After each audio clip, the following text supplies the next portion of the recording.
ကျွန်တော်ငီလေးကိုတိချင်တာတခုရှိရတယ် ရတယ် အရက်ကဘယ်လောက်လဲမသိဘူးเนาะငီလေးဒီမှာငီလေးနဲ့တွေ့ဆုံတဲ့ခါကျတော့ဒီကမကူရာမှာပေါ့နော်မိခွန်းလေးနည်းနည်းမြင်လိုက်မနော် ဟုတ်ရတယ်ကိုမေးပါ ဟုတ်ငီလေးနာမည်မြစ်ဆက်ပြပါအောင် နာမည်ကျွန်တော်နာမည်နန္ဒလို့ခေါ်တယ် ဟုတ်ဒီဂျပန်ရောက်တာကြာပြီလား ကျွန်တော်ရောက်တာ3ဘက်လောက်ပဲရှိသေးတယ် မကြာသေးဘူးပဲနော် ကြာသေးဟုတ်တယ် ဟုတ်ဘာဗီဇာနဲ့လာလဲဂျပန် ဒီကိုတူကူတဲဗီလာနဲ့တူကူတဲဗီလာနဲ့ဆောက်လုပ်ရေးလုပ်နေပါတော့ ငီလေးအသက်က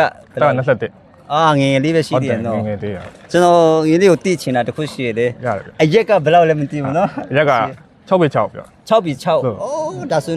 ရိုနယ်ဒိုထက်တောင်ရှိရနော် ဟုတ်တာပါဟုတ်တာပါ ရိုနယ်ဒိုက6ပြီးဘယ်လောက် 6ပဲတက်လာနေလာအဲ့လောက်ရှိ 6ပြီးနှစ်လောက်ပဲရှိရနော်ငီလေးကတော်တော်လေးကိုပြည့်စည်ပြရအောင်ဒီဂျပန်ရောက်ဖို့ကဘယ်လောက်အချိန်ကြီးပြီးရလဲ အခြေဘယ်လောက်ပေးရလဲဆိုတော့ကျွန်တော်တနေ့ကျော်နေ့လောက်တော့ပေးရပါပေါ့အများကြီးလည်းခက်ခဲခဲ့ရတယ်အများကြီးလည်းကြော်ပြတ်ခဲ့ရတယ် အေးပေါ့တခုတနေရာရောက်ဖို့ကမလွယ်ဘူးနော် ဟုတ်တာပေါ့တော်တော်မလွယ်တာဟုတ် ကျေးဇူးပါဂျပန်ရောက်ရင်လေဘယ်နေရာအရောက်ချင်းဆုံးလဲ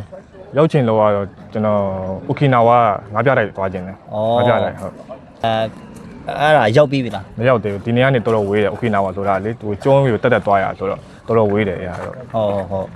ဒါဆိုရင်အခုကဘယ်နေရာရောက်နေရလဲအခုက ကိုကတော့ကမာကူကပေါ့ကမာကူကရောက်နေရနော်ဒါဆိုရင်ဒုတိယဘယ်နေရာရောက်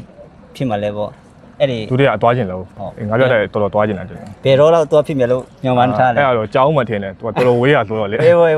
လေလက်မှတ်နဲ့ဒီမှာဈေးကအရင်ကြီးရဆိုတော့အဲ့ဒါကြောင့်ပေါ့ အချိန်နည်းနည်းယူရမှာ ဟုတ်တာပေါ့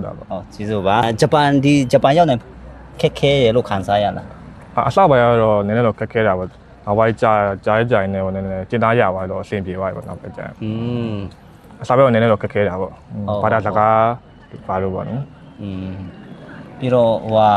နောက်လူငယ်တွေအတွက်ပေါ့နော်ဒီဂျပန်ကိုလာစီချင်းလားဘယ်လို လူငယ်တွေအတွက်နောက်လူငယ်တွေအတွက်လာလေချင်တာပေါ့ဘာလို့လဲဆိုတော့ဒီဂျပန်မှာအတွေ့အကြုံအသေးလည်းအများကြီးရတယ်အဲဒါကြောင့်